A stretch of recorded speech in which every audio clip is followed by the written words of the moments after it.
decided when we don't show them. Okay, we can do that. Sounds like That might just be too much.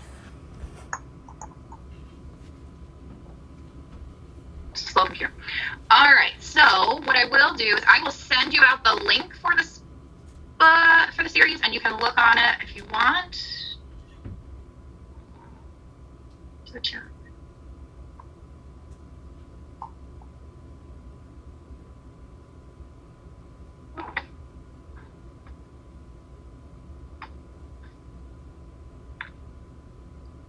All right, so let's just get out of this.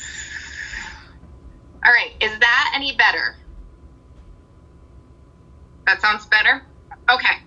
So I sent you all the Prezi link, which you can look up at your own devices if you want, and Layne will pull it up on his phone so that we can talk through it.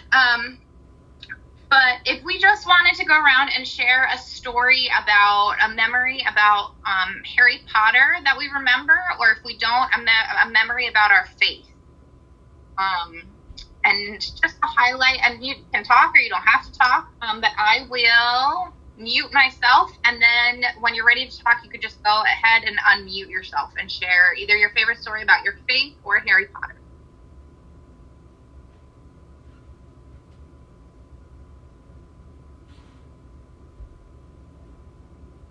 Sorry, my favorite memory, by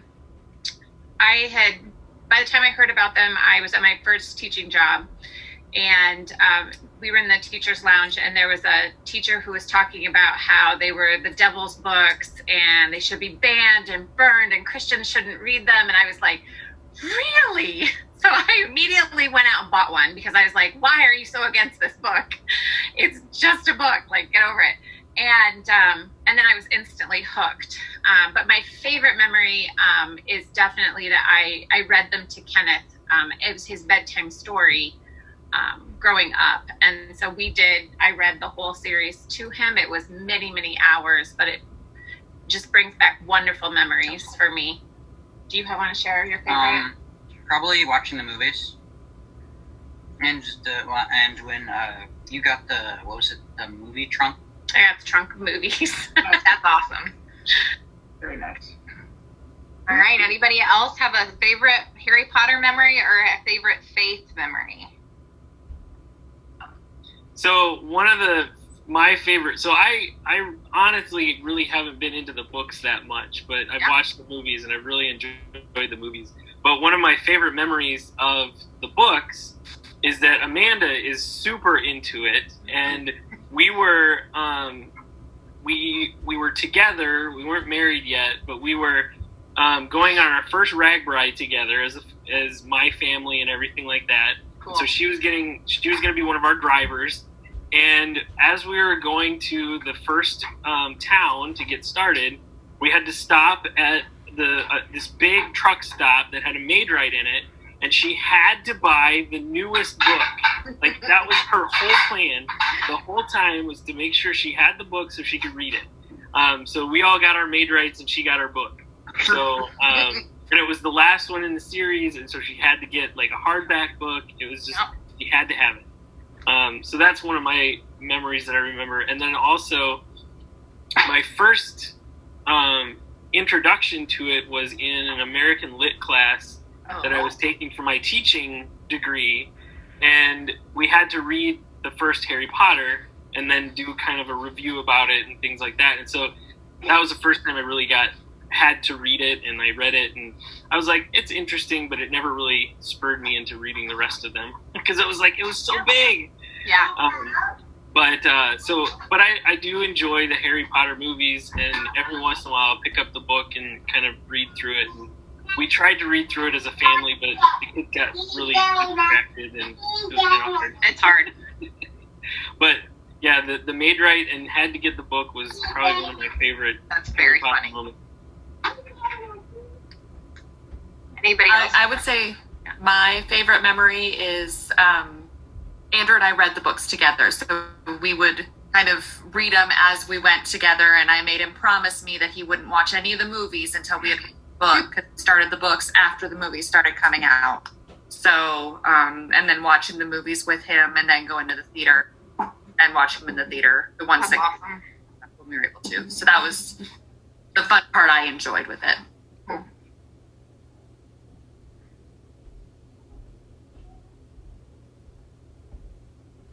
I can go next unless somebody wants to.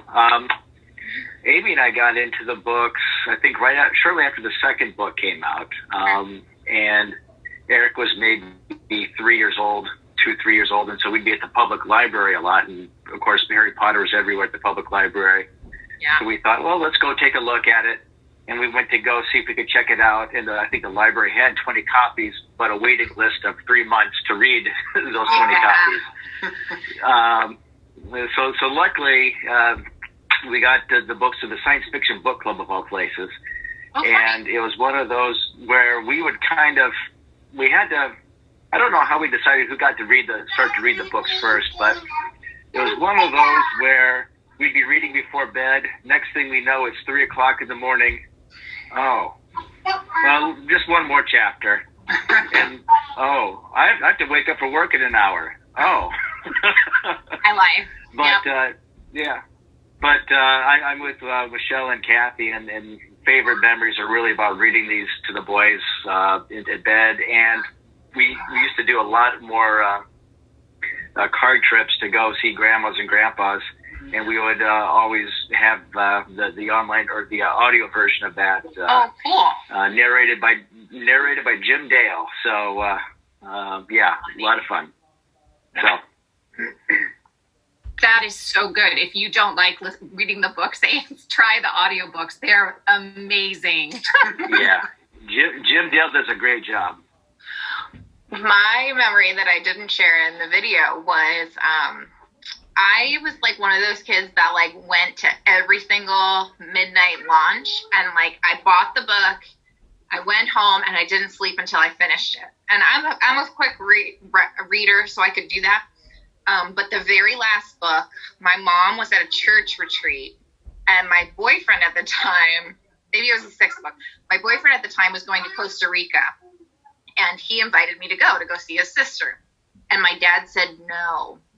And I was so mad. I called my mom at her church retreat. I went over my dad's head, and she was so mad that I called her, because it's kind of like no news is good news. My dad found out and grounded me from going to I think it was the last book opening. And I don't know if I've ever thrown a bigger hissy fit in my whole life. I was furious.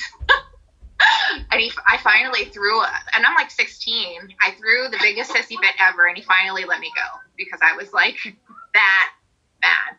I was so mad. So, yeah. Anybody else? Last thoughts?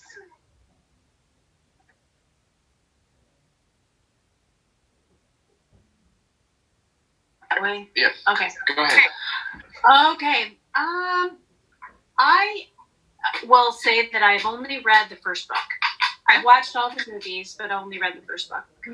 And I think my recollection is that Ben was in first grade, and there were all these first graders reading Harry Potter.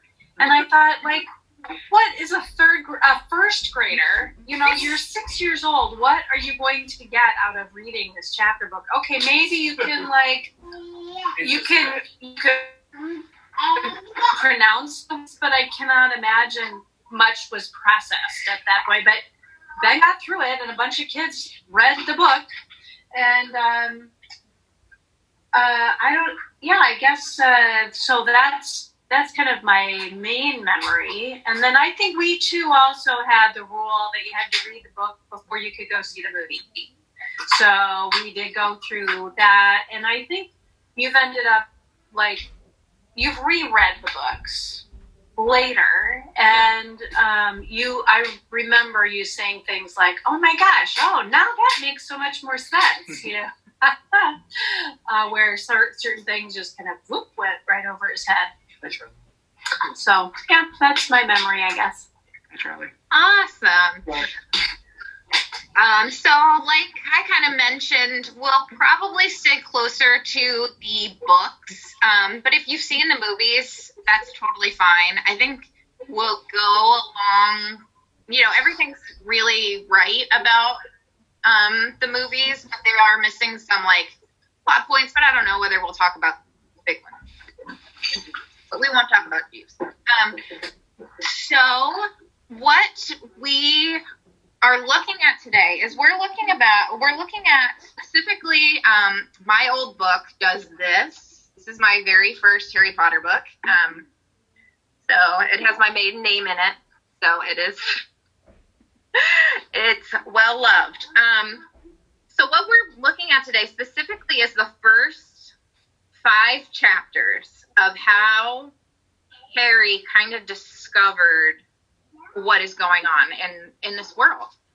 So Layne has the presentation in front of him, and he has some of the quotes. And so, Layne, if you would read some of these quotes, because I know that you all might not have your books in front of you, or if you tell me the page number. All right, so the first one that we're looking at is from page 24, if you have the first edition copy in front of you. And it says, "The problem was, strange things often happened around Harry, and it was no good telling the Dursleys that he didn't make them happen." I may just keep going through. Yeah, we're kind of just stringing together these breadcrumbs of the world, Harry's discovery of this world. So these are just kind of quotes that I picked out, and if you have a memory of something else that you would like to add, we definitely can do that too. This one's on page 27, and it's in reference to Harry and the snake in the zoo. It says, "The snake suddenly opened its beady eyes. Slowly, very slowly, it raised its head until its eyes were on a level with Harry's, and it winked." And then moving a little bit further into the story on pages 49 through 50, Harry says, "I know some things. I can do, math and stuff." But Hagrid simply waved his hand and said, "About our world, I mean. Your world. My world. Your parents' world." And then later, this is something that I remember from the movies in particular, when Hagrid says, "You're a wizard, Harry." And then Harry says, "I'm a what?" Because Daniel Radcliffe was like 10. "I'm a what?" gasped Harry. "A wizard, of course," said Hagrid. So that was kind of the big reveal. And then following that on page 57, Hagrid looked at Harry with warmth and respect blazing in his eyes, but Harry, instead of feeling pleased and proud, felt quite sure that there had been a horrible mistake. A wizard? Him? How could he possibly be? So what I really loved, I found a podcast. Well, I've been doing a lot of research. I've been trying to figure out how exactly to do this. But a couple quotes that I really loved, and I'm so sorry there's not the presentation. I will type out this quote as we go through it. But the one that I listened to that I'm going to reference today is from Binge Mode Harry Potter, which you could definitely listen to. It's really great. There's some cursing, but it really is fantastic for what it is. So I will. So from Binge Mode, it said one of the quotes she says is, "It doesn't matter, why it's so exciting about Harry Potter," and this is not really the quote that I want. Okay, so why the theme of discovery is so intoxicating from the first step. J.K. Rowling brings the reader in fully establishing the stakes. It's not just about what the characters on the page are going to discover. It's about what you, the reader, will discover in turn. The greatest magic is sharing a special story, falling so deeply into a story that someone else built, that the world you actually inhabit transforms around you, and then realizing when you look around that other people are experiencing that transformation too. So the woman on the binge mode talked about that this was like her biggest thing, that there's this magic of inviting people into a world where, and I'm going to give this quote, you'll see it up in the chat, that the greatest magic,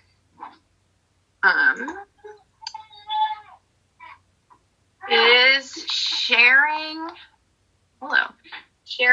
a special story, falling so deeply into a world that someone else built, that the world you actually inhabit transforms around you. So what might this mean? What do you guys think about this quote?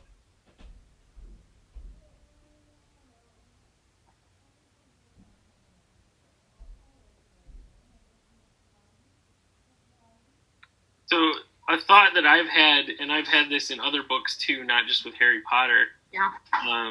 But it's, you almost look at your world that you're actually living in a totally different light because of what you've learned from this book. My example, the book that I've read a lot is The Giver. And I've read it multiple times throughout different periods of my life, and I gain like way interesting insights as I go along. And so, you are able to read the story and then take pieces of that story and integrate it into your own life. So I think that's what they're trying to say there, is that, this is a fantastical world, but it's also, you can see pieces of it in your own living, and you even change yourself to kind of fit what you felt in that story. Yeah, absolutely. Anybody else have thoughts about this?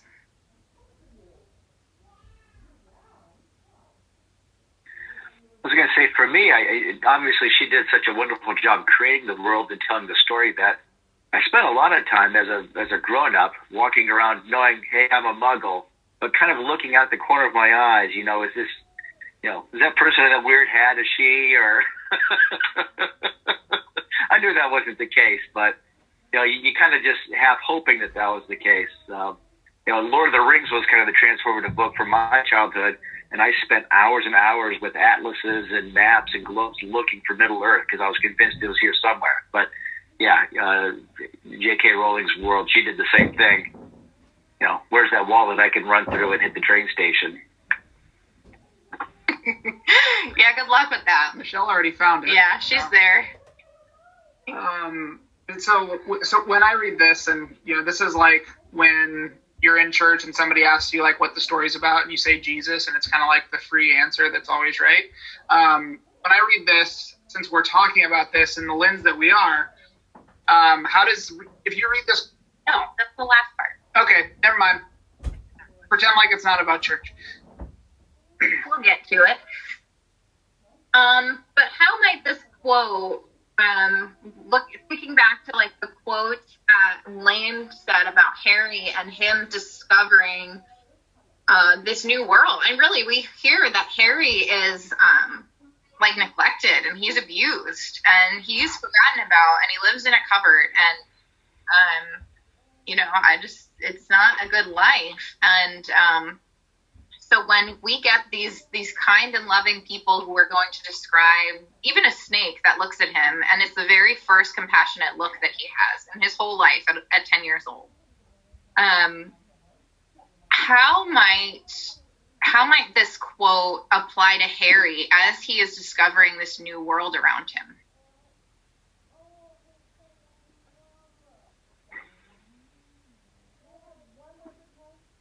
I think it's a juxtaposition that she did, because in the Muggle world, he is so looked down upon, but then you go into the wizarding world and he's like this complete rock star that everybody, oh my, sorry, dog, You disappeared. Under the tree. Sorry. Wow. What are you Talking doing? the computer over. But then he goes into so sorry. Because of your virtual background. Nothing moved except for you disappeared. So. Sorry. Goes into the wizarding world. I'm sorry. Off the platform. Did you just put on the cloak of disappearing?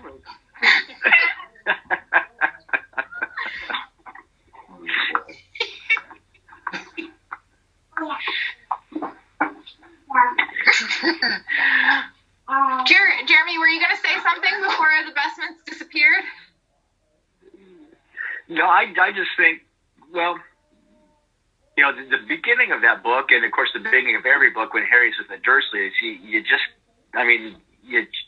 get that sense of hopelessness from Harry, at least especially at the beginning of the first, just this hopelessness, and he has no idea that there are so many good things, and I don't, as far as I can tell, there's no reason for him to hope that his life is going to get better until, right, you know, he moves out of the Dursleys' home, you know, years down the road. And so, I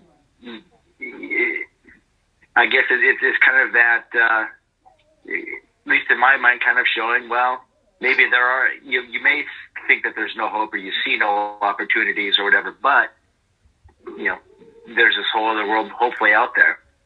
Maybe not with flying rooms and whatnot, but there's this other thing.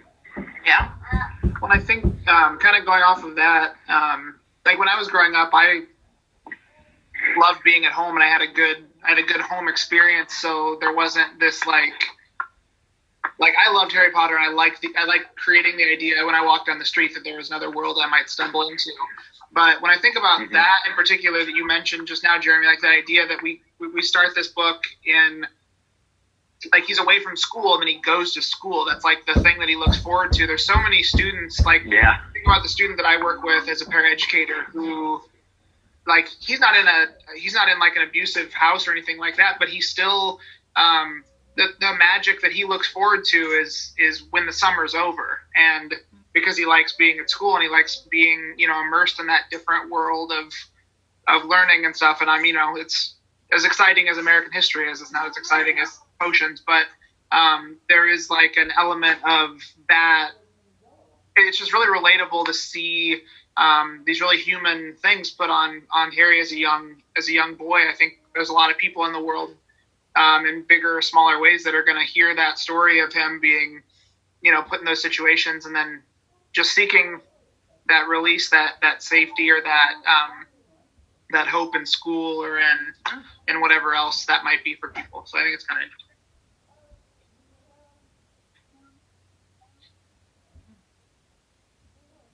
Any last thoughts as we talk about Harry discovering his world around him?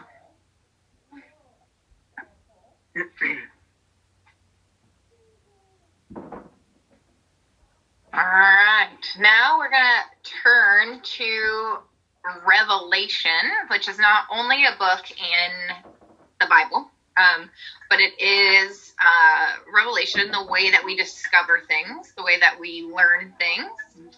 And as, like, theologians, as people that read theology, we there's two ways that people talk about getting to know God. And this came out of Thomas Aquinas, and he said that there's two ways to know God. There's one that's called natural or general revelation, and then there's special revelation. So I'll have Layne read the super technical theological terms, and then you guys can put it into like human terms. It's going to be a challenge. You can do it. I kind of want to, this is from Michelle's reveal about wanting to read the book because it was demonic. I was in like a really similar situation. Not, it was read to me in 5th grade, but I started hearing people in churches saying that like it was this terrible thing. And I was like, well, I feel like it's okay. I feel like I'm not bad for reading this and stuff. And it wasn't in the church that I grew up in, but it was just present. Yeah. And so I actually went out and bought a bunch of books that we've used as resources for this that kind of unpack some of there's like a lot of deep things that she's doing, even with the names that she uses in these stories. So it's just really cool. It's been something that I've wanted to do for a long time, and it's something that Anna's wanted to do, to be able to actually have a conversation with people from our church community about how this story is like just so incredibly approachable from so many angles like this. So I think it's well worth, not burning the witches right away and actually taking some time to talk to them. So that's what we're easy theologically, I think. We'll get into souls and resurrection in a little bit. So this says natural revelation or general revelation. refers to the self-disclosure of God that all people can perceive by contemplating evidences of God's presence in the world of nature, science, and human life in general. Can you say that again? Yeah. Natural revelation refers to the self-disclosure of God that all people can perceive by contemplating evidences of God's presence in the world of nature, science, and human life in general. So when I hear that, can you guys hear me okay? Yeah. I always think of calculus, and by that I mean Same. like when I was learning calculus in high school, like I felt like it was one of those things that accurately tried to put scientific or mathematical concepts around what God created. And so when you look at calculus, you know, it can describe chaos in the universe, and it can describe naturally occurring phenomenon like how fern leaves are shaped and how the universe in general works. And so I think it's like humans sort of their way of trying to put a box around creation, and whereas I would say it's creation, but then there's also maybe this calculus stuff going on too. So when I hear you say the natural revelation of God, you know, in nature and in science, that's what I think of as chaos theory and calculus and stuff like that. Yeah, I think that's great.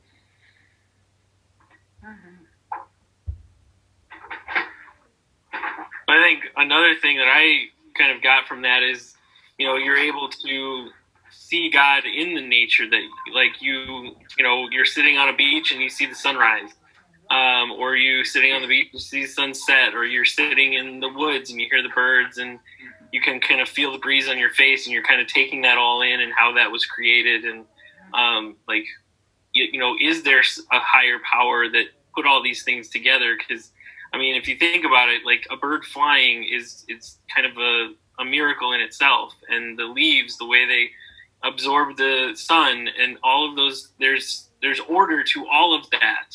And how can there, you know, science can explain it, but then, you know, there's still a little bit more out there that's just like, how does that all work so perfectly together? And just even the human body itself, how do all those pieces fit exactly right to make who you are? And so, you know, I feel like that's kind of the natural, like, revelation of, yes, there has to be some kind of outside power.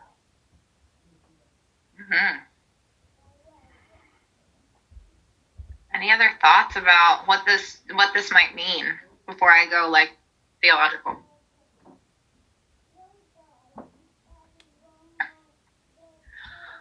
So especially when pastors, when theologians, when people started thinking about how evangelism in particular, how, like, do we have to go, and do we have to go to Africa, and do we have to go find the pygmies that have never heard about Christ? Do we need to evangelize them, right? And it's a big question, and it's a complicated question, and there's a right and a wrong, and as Presbyterians, as Calvinists, we think we don't have to because they're preordained to know God. But revelation, natural revelation, is exactly that we can look into sunsets. We can look into patterns of the world, of the death and the resurrection, and we might have an inkling that we're not the only ones, that we might not know Jesus Christ. But we might know that there is a creator at some idea of it. And I think that especially, I really like the point of natural and general revelation can be known through history and human nature. And so I wonder how we might know God through human nature.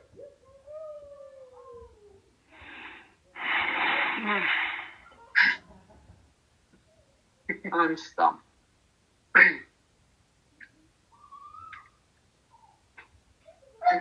Well, if we build off the story in Harry Potter, Look at you. it's those people. It's recognizing those people who don't have hope, who or whatever, and letting them know that there is a bigger world out there for them. It's helping the kid figure out that he's good at football, or expose him to art or music or what have you, and expose people to other worlds. Just letting them know, quite frankly, that we care about you. It's not as bad as you think it is always. Yeah. No, and that's one way we can see it. And I wonder, even what we can learn about God's character, that we're sitting here with so many parents who read the Harry Potter books to their kids. Mm-hmm. Isn't that what God is? And you have, just from those quotations that we read, just Hagrid coming to Harry and bringing dignity to Harry's story that Harry didn't know was there. Mm-hmm. Such a powerful thing that we're, and as parents or as peers, students, as anybody, we have opportunity, and if we believe that God calls us to do this, which I think we do, we have kind of a God ordained mission to bring dignity and to speak truth into people's stories, especially those who have people surrounding them who are not doing that. So I think that's a really good thing to highlight. So.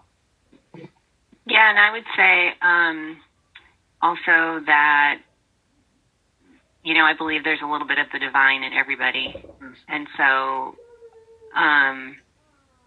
certain things that people have said to me or done for me, I can look back on some of those and say, I think that was God working through that person.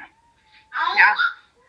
Yeah, and I think that's true, that we can read the Bible, and we'll talk about the next phase of Revelation, but we can learn about God, but can we experience God without experiencing grace from another person? Do we know what grace actually feels like when we just read our Bible? And I just don't know. I don't know whether I ever experienced grace until I was so stressed out about money, and I called my friend and said, I just can't go camping. And she said, you know what, that's fine. And I'm sure I had seen grace in so many other ways, but being so stressed and so irredeemable and so ashamed that I lived in California and had no money. And she just said, it's fine. And that was such a God moment that I will never forget. And it proved to me that what grace meant. And so before we get kind of too detailed into what other people do for us, Layne, can you read for us what special revelation is? Yes. All right, get ready. All right. Special revelation, on the other hand, refers to a unique self-revelation of God through God's word and action, either in the history of Israel and above all in Jesus, or through the Bible, which tells us of God who came to us in this way, and through the Christian church, through the church, which preserves and interprets the biblical witness. Special revelation is if Ames came off of the beach and said, the sunset was beautiful, what was that about? And he walked to me and I said, yeah, didn't you know Jesus Christ died for your sins? Right? It's that next step of when you get so curious about that extra thing that causes you to ask questions. And that's why we're all here, because we are the special revelation of God, that the church is a special revelation. And so in what ways might we know God? Through either the history of Israel, through Jesus Christ, through the Bible, or through the church? In what ways have you known God through those special revelations?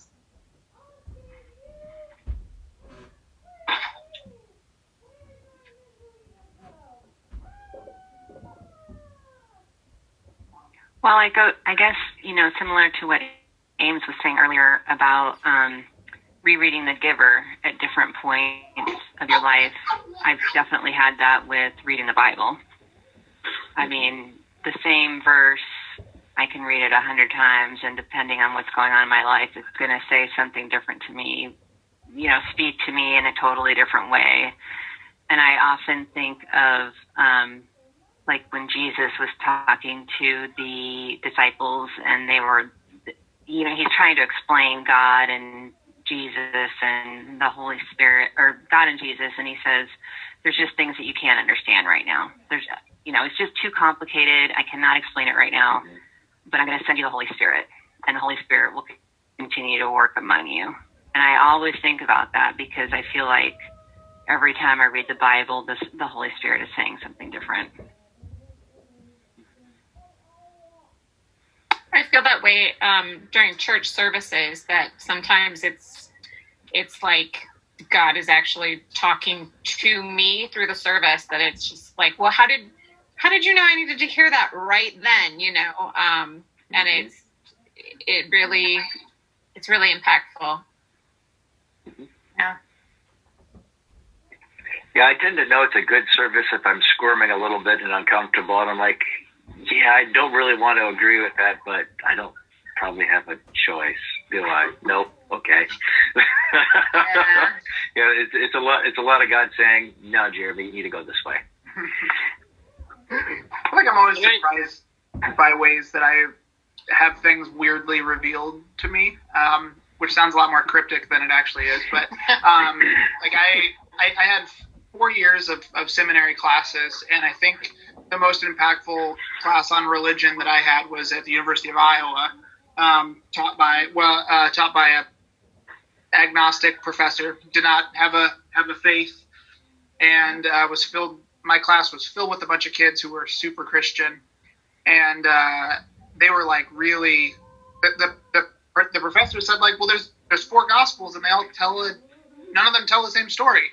And these kids all left, and they were like, well, so what's real? And I laughed, and for some reason I was like, gosh, that makes it even more real.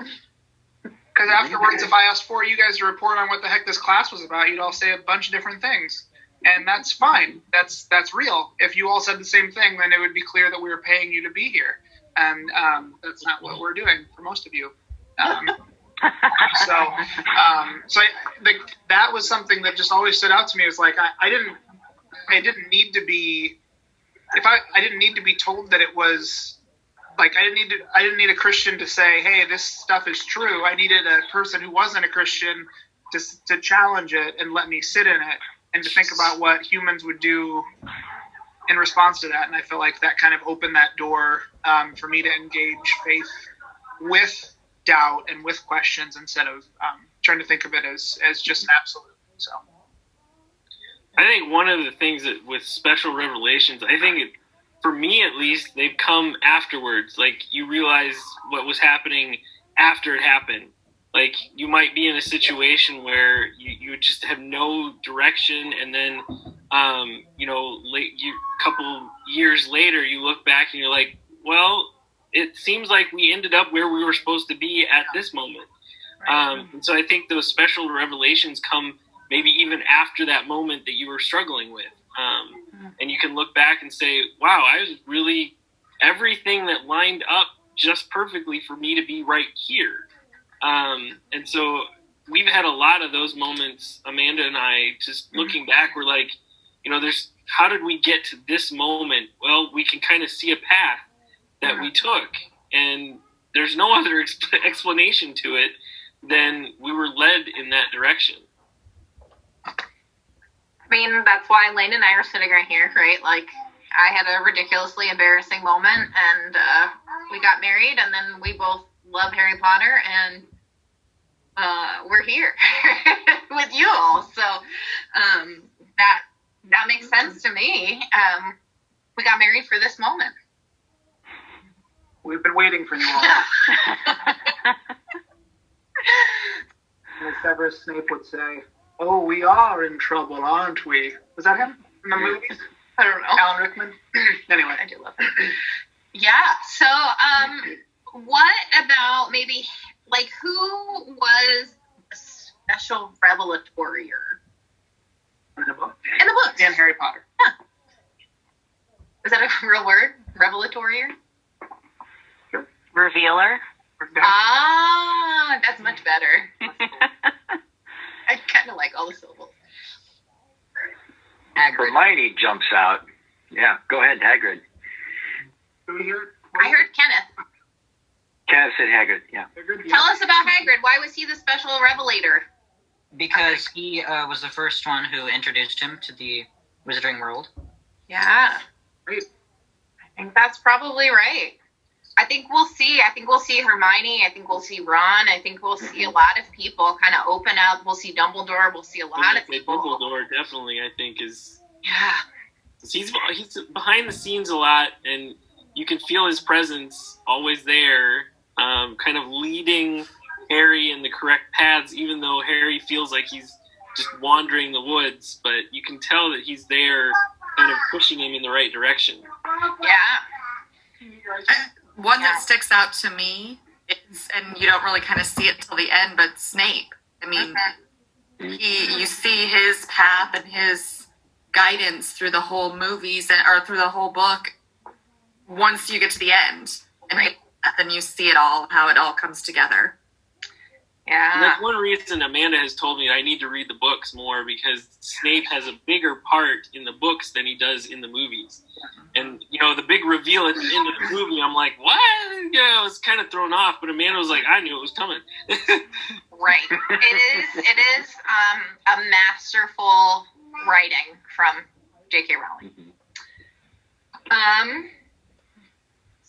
So let's stitch it together.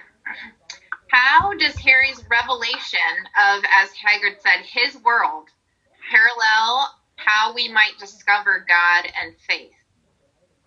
Or, as I was going to ask a long time ago, but was told not to, the quote... Nope. That's next. I'm sorry. We're going to put together first. Exactly. Get to it. I thought it was the same thing. No, read your notes in front of you. Now repeat this question. Do not go here. It sounds the same. Does Harry's revelation of, quote, his world parallel how we discover God and faith? Have you guys been isolated together? Have been. I understand.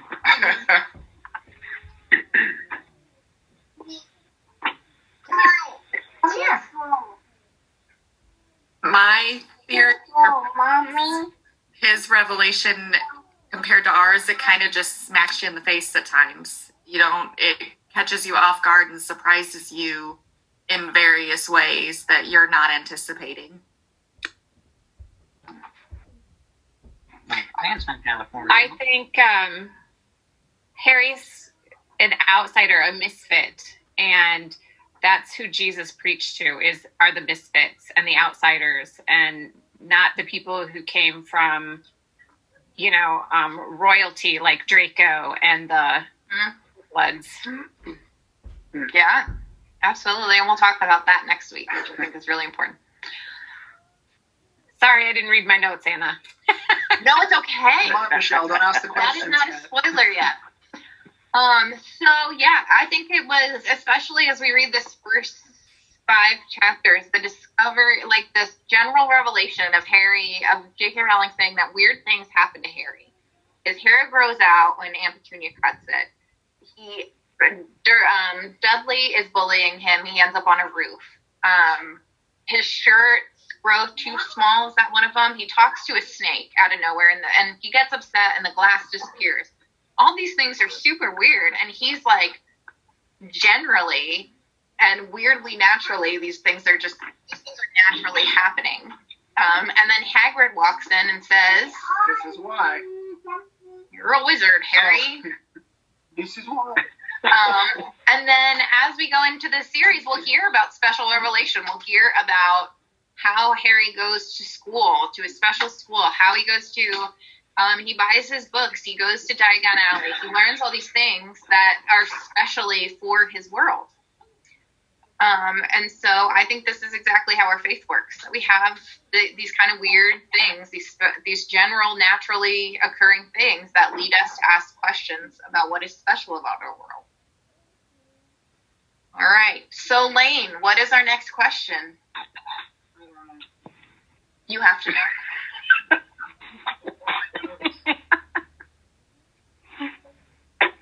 All right, well, can I ask it how I want to ask it? Yeah. Okay, all right, so this is the quote that we read at the beginning. The greatest magic is sharing a special story, falling so deeply into a world that someone else built that the world you inhabit transforms around you. So that was a quote about the Harry Potter series. How does that apply to our conversation about God and the church in our lives? The long build up for that. Now I feel like we got to really own it here. Such a good question.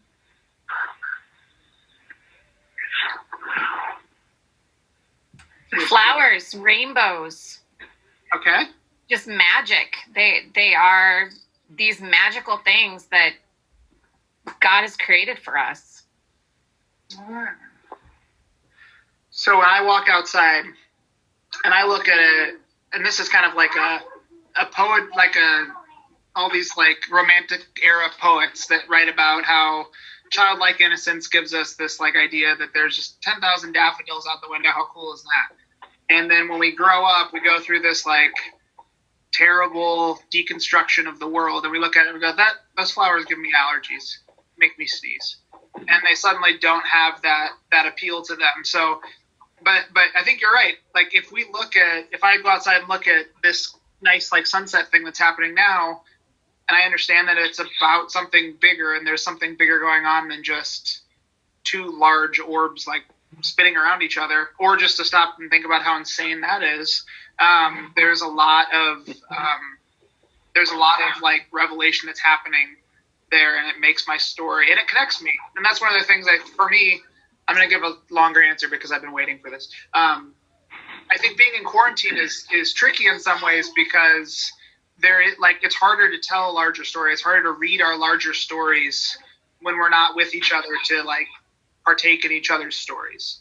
So I think that's one of the things that's hard about this time in general is that we can't, like, we can see the stories online. We can see the stories of our medical people who are doing all these incredible things, making these sacrifices and doing these things. The people who are delivering our packages, the people who are cleaning up after everybody. But we can't fully like be in those stories with people yet because of safety. But it's just it transforms the world around me when I stop and try to put myself in that perspective and understand that there's like big God things happening. So what other thoughts?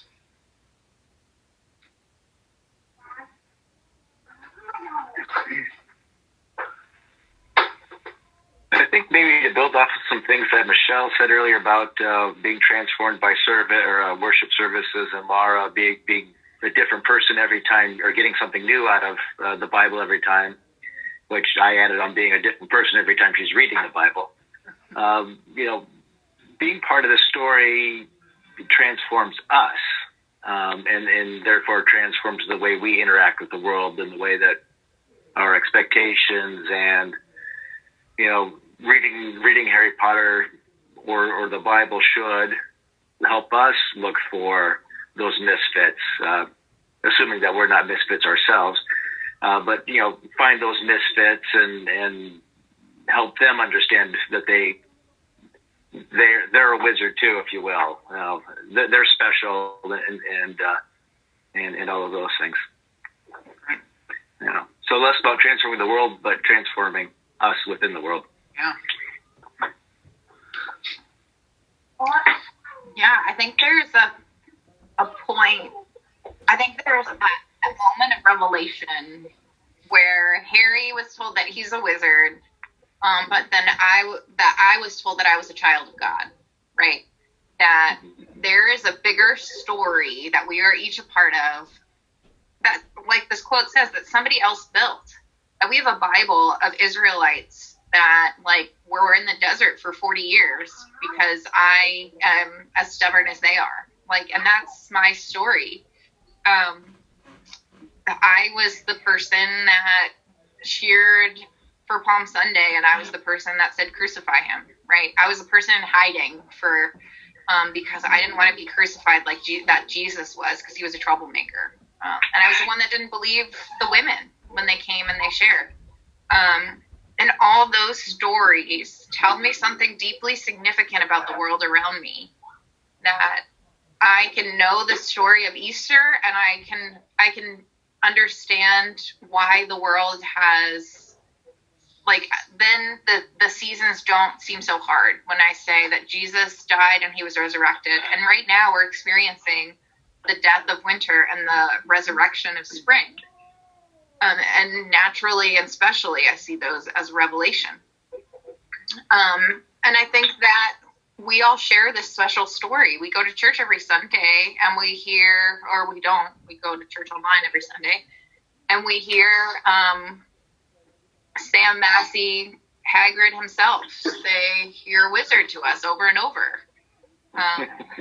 You're a child of God over and over. And we are convicted by that. And in that place, that is what this quote says: the greatest magic is that we are sharing that moment together. But I think with that, this story starts us in, Harry is with the Dursleys. He's with his family. He's in this ordinary world. And he is transformed by this other world just as we are, as being, image bearers of God. But that doesn't change the fact that we are who we are because of our story as children of whoever we are children of. So Harry is special, and the story matters because, not just because of this special revelation that he is a wizard, but also that he was raised the way he was raised, and he comes at everything humbly because he doesn't know any better. Obviously, literally the entire story would not happen if he was not in that position, but I think that it informs our faith as Christians and as humans, that our story is not just that we're children of God or just that we're children of humanity, but that we're both. And that those two things inform one another. The fact that I come from this family and you come from this family means that our stories are about how we came to God are going to be different, and the way that God uses us are going to be different. So it's just as it is important that Harry is a wizard, it's really, really always going to be important that Harry lived his first 10 years in a cupboard under the stairs. So. Absolutely. Any last thoughts? That part about him living in the cupboard under the stairs always makes me so sad.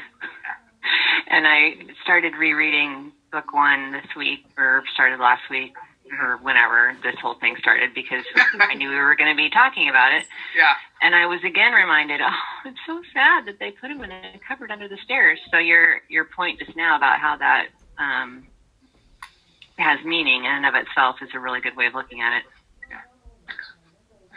And something that this podcast, the Binge Mode Harry Potter, picked up was when Hagrid told Harry he was a wizard, he didn't believe him, and he didn't understand. Like, it just didn't make any sense because he was small and he was scrawny and he wasn't loved. But yet, when we see in book 6, Dumbledore goes and tells Tom Riddle that he's a wizard. He says, "Oh, I knew it. I knew I was special." And what about those two reactions? Why are we reading Harry's story, who couldn't believe his character, versus Tom Riddle's story, who had the audacity, or maybe he was just more in tune with his natural revelation. I don't know. It was written by the victors. And take that, Tom. But that is a good point, because Tom and Harry, Tom Riddle and Harry are very similar in their upbringing. So it is a great question. Jeremy, did I cut you off? Go ahead. I was just about to ask the same thing. Am I echoing? No, you're good. Okay.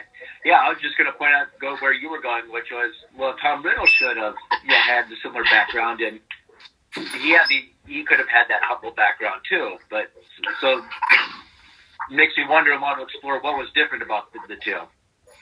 Yeah, and it's one of those things. When I think about how we read the Bible, we read this story of the Israelites going to the Promised Land, and we hear that the Promised Land is inhabited by all these people. And with the first time I read that with like a coherent mind, I was like, how is it the promised land then? There's people already living there. Like, much like our, the founding of our country. But if you want to learn more about that, Sunday nights. Some cross promotion. But with shoot. Oh yeah. So there's different stories. You are watching PJ Masks. That's over here. Sorry, just a moment. So in the Bible, we're reading the story of the Israelites, and we find out that there's these other people all over just wandering around doing whatever they're doing, but we don't know what they're doing because we're reading the story of Israel. But if we were to read the story of the Jebusites or somebody else that lived in the Promised Land, we would be seeing what made them who they were too. So it would be super interesting and probably a great moneymaker for somebody to write the Tom Riddle story, because it's not, because you're absolutely there. Why are they different? Is it, and that goes to the human nature question. Do we find God in human nature?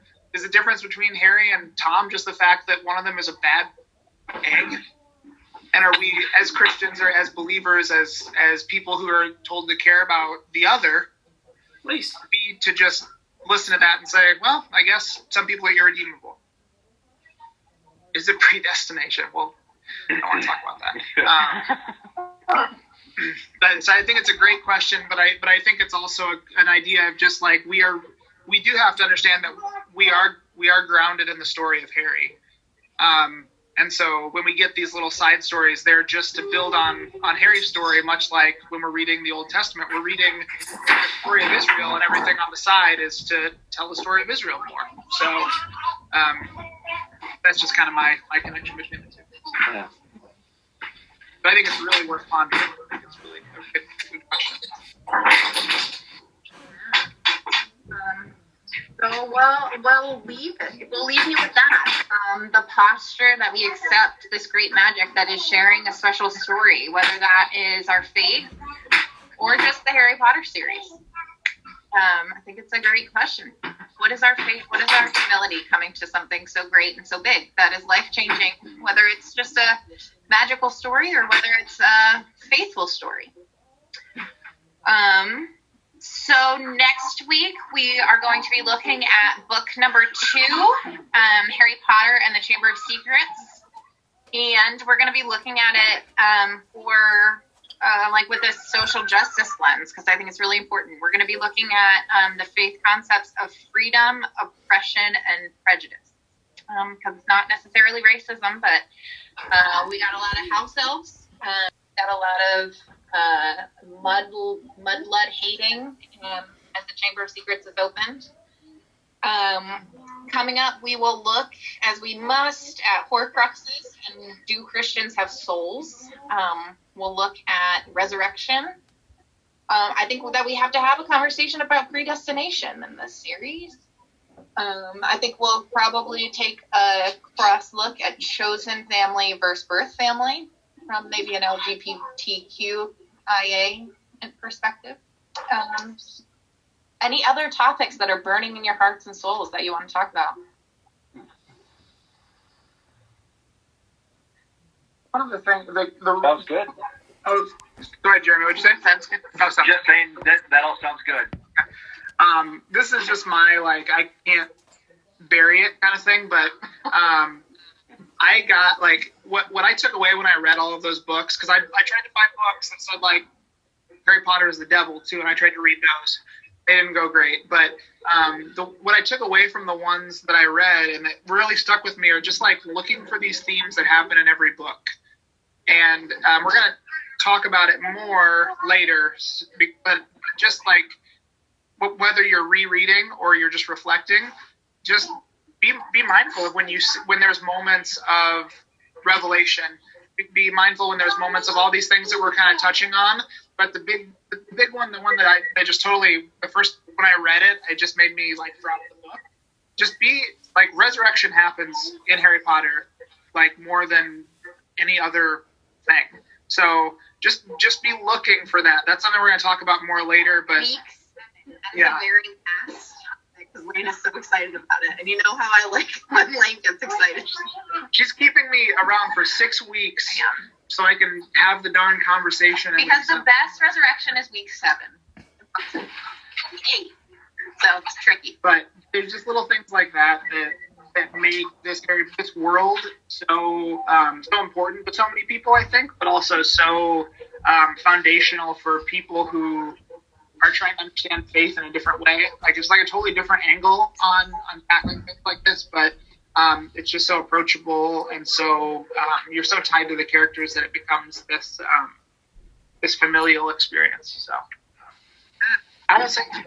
So we ask you to do whatever, if you want to listen to binge mode Harry Potter, I recommend that. If you are a movie watcher, watch the movies. If you are a book reader, read all the books. We're only going to book 2 next week. We're going to rev up. So as a quick reader, I can do that. But so Layne, will you pray us out? All right, let's pray. We're praying. Okay. Dear God, thank you for. All right, come here. Let's come pray. Dear God, thank you for the worlds that are created in our heads. Thank you for imagination and for art, for sports, for ways that different people find their callings in different ways. Be with us as your word is revealed to us in new and exciting ways, and be with us in this week. Be with the healthcare providers, be with the janitors, be with the postal service, be with everybody that's handling important things in the world right now, and be with our families and keep us healthy. In Jesus' name, amen. Amen. All right, thank you all for joining us. We will see you next week. Same time, same place. Thank you so much. Bye. Good to see y'all. Yeah, you too. See ya.